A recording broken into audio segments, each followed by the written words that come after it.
अप्रैल की एक सुखद सुबह। मैं 100% संपूर्ण लड़की के बगल से गुजरता हूँ।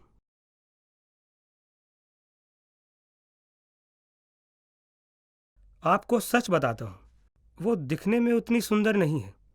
भीड़ में वो अलग से दिखे, वो ऐसी नहीं है। उसने जो कपड़े पहने हुए हैं, वे भी विशिष्ट नहीं है। वो उतनी युवा भी नहीं है। वो लगभग 30 वर्ष की होगी और आप उसे उस अर्थ में लड़की भी नहीं कह सकते। किंतु फिर भी मैं 50 गज की दूरी से ये जान गया हूँ कि वो मेरे लिए 100% संपूर्ण लड़की है।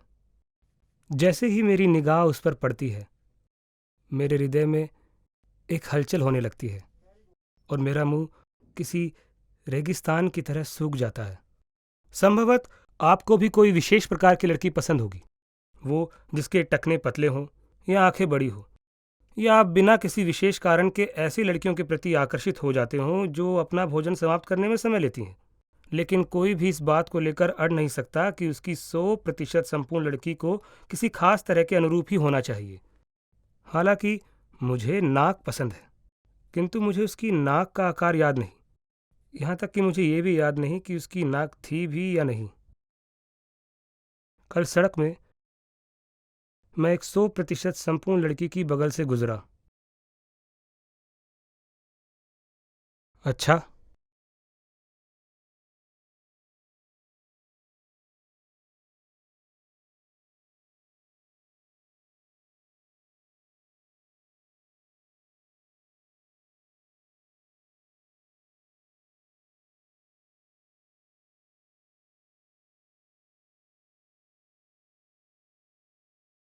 काफी सुंदर और खूबसूरत रही होगी।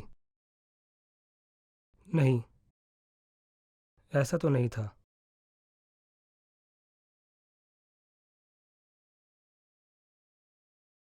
फिर उन लड़कियों में से होगी जिन्हें तुम चाहते हो।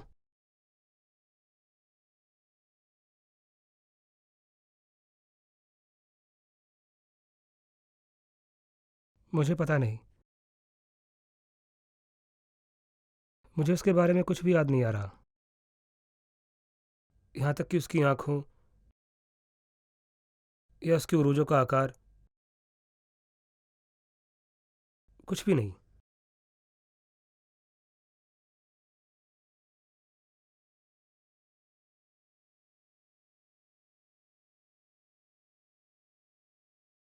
बड़ी अजीब बात है।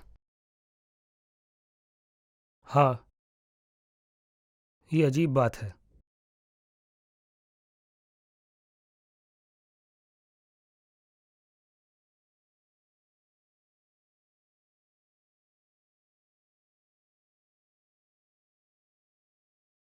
फिर तुमने क्या किया? उससे बात तो की होगी,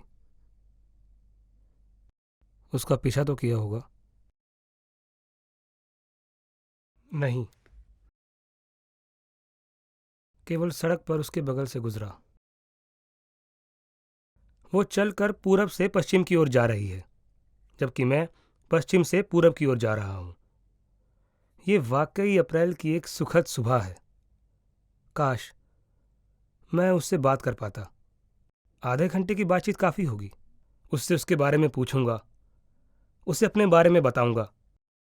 आपस में बात करते हुए हम एक एक कप कॉफ़ी पी सकते हैं, या किसी होटल में थोड़ी शराब पीने के लिए रुक जाएं। और यदि किस्मत ने साथ दिया तो कौन जाने, हम बिस्तर भी हो जाएं। मेरे हृदय के द्वार पर अपार संभावनाएं दस्तक दे रही हैं। अब हम दोनों के बीच की दूरी कम होकर महज 15 गज रह गई है। मैं उससे कैसे बात करूं? मैं उसे क्या कहूं? नमस्ते, क्या मुझसे बात करने के लिए आधे घंटे का समय निकाल सकती हैं? बकवास। ऐसा कहते हुए मैं किसी बीमा एजेंट की तरह लगूंगा। क्षमा करें, क्या आपको पड़ोस में किसी गंदे कपड़े धोने वाली दुकान के बारे में जानकारी होगी? नहीं, ये भी उतना ही हास्यास्पद होगा। एक तो मेरे पास धुलने के लिए दिए जाने वाले गंदे कपड़े नहीं हैं, फिर ऐसी पंक्ति भला किस पर प्रभाव डालेगी? शायद सीधी सादी सच्चाई से ही काम बन जाए। नमस्ते, आप मेरे लिए 100% संपूर्ण लड़की हैं। नहीं, वो मेरी बात पर यकीन नहीं करेगी। माफ़ कीजिए। वो कह सकती है, मैं आपके लिए 100% संपूर्ण लड़की हो सकती हूँ, पर आप मेरे लिए 100% संपूर्ण लड़का नहीं है। ये हो सकता है। और यदि मैंने खुद को ऐसी स्थिति में पाया तो मैं टूट कर बिखर जाऊंगा। मैं इस सदमे से कभी नहीं उभर पाऊंगा। मेरी उम्र 32 साल है और बढ़ती उम्र का सामना करना आसान नहीं होता। उसने एक लाल ड्रेस पहना हुआ है। उसके बाएं हाथ में एक बैग है जिसमें शायद किसी खास व्यक्ति के लिए कोई तोहफा हो या कुछ और। शायद उसने किसी के ख्यालों में पूरी रात बिना सोए गुजारी है। उसकी आंखों में भरी नींद को देखने से तो यही लगता है।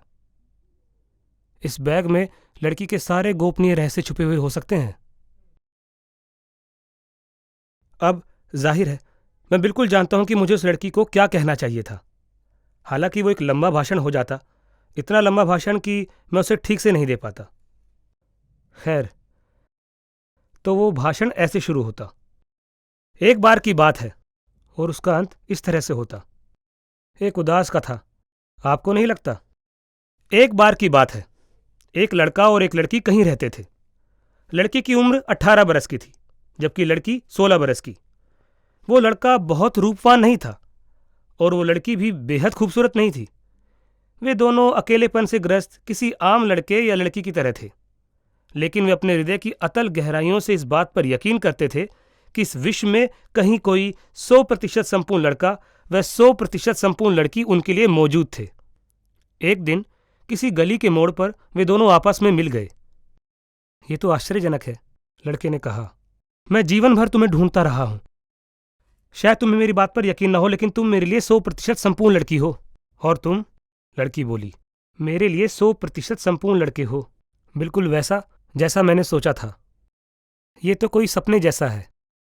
उन्होंने एक दूसरे के हाथ अपने हाथों में लिए और घंटों तक एक दूसरे को अपने बारे में बताते रहे। अब वे दोनों बिल्कुल अकेलापन महसूस नहीं कर रहे थे। उन्हें एक दूसरे के चाहने वाले 100% संपूर्ण व्यक्ति द्वारा पा लिया गया था। ये कितनी बढ़िया चीज होती है जब आपको चाहने वाला कोई 100% संपूर्ण व्यक्ति आपको पाले या आप उसे पालें। ये एक चमत्कार होता है, एक ब्रह्मांडीय चमत्कार। हालांकि साथ बैठकर आपस में बात करते हुए उनके हृदय में संदेह का एक बीज उगाया। क्या किसी के सपनों का इतनी आसानी से सच हो जाना सही होता है? इसलिए जब उनकी बातचीत के बीच में एक लघु विराम आया तो लड़के ने लड़की से कहा, चलो आपस में एक दूसरे की परीक्षा लेते हैं, केवल एक बार। यदि हम दोनों वाकई एक दूसरे के लिए 100% बने हैं तो कभी ना कभी कहीं ना कहीं हम दोनों जरूर एक दूसरे से दोबारा मिलेंगे। और जब ऐसा होगा हम जान जाएंगे कि हम दोनों 100% एक दूसरे के लिए ही बने हैं। तब हम उसी समय उसी जगह एक दूसरे से ब्याह कर लेंगे। तुम क्या कहती हो? हाँ, लड़की बोली, हमें बिल्कुल ऐसा ही करना चाहिए। इसलिए वो दोनों अलग हो गए। लड़की पूर्व दिशा की ओर चली गई और लड़का पश्चिम की ओर। भाग्य की क्रूर उपेक्षा करने वाली लहरों ने उन्हें बिना किसी दया के इधर उधर उछाल फेंका। एक बार सर्दियों के भयावह मौसम में लड़का और लड़की दोनों ही इन्फ्लुएंजा का शिकार हो गए। हफ्तों तक वे मृत्यु से जूझते रहे, जिसके कारण उन्हें स्मृति लोप हो गया। वो सारी पुरानी बातें भूल गए। जब वो दोनों दोबारा ठीक हुए तब तक उनकी स्मृति का कोश इतना खाली हो गया जितनी बचपन में D.H. लॉरेंस की गुल्लक खाली हुआ करती थी। समय हैरान कर देने वाली तेजी के साथ गुजरता रहा और जल्दी ही लड़का 32 वर्ष का हो गया और लड़की 30 वर्ष की हो गई।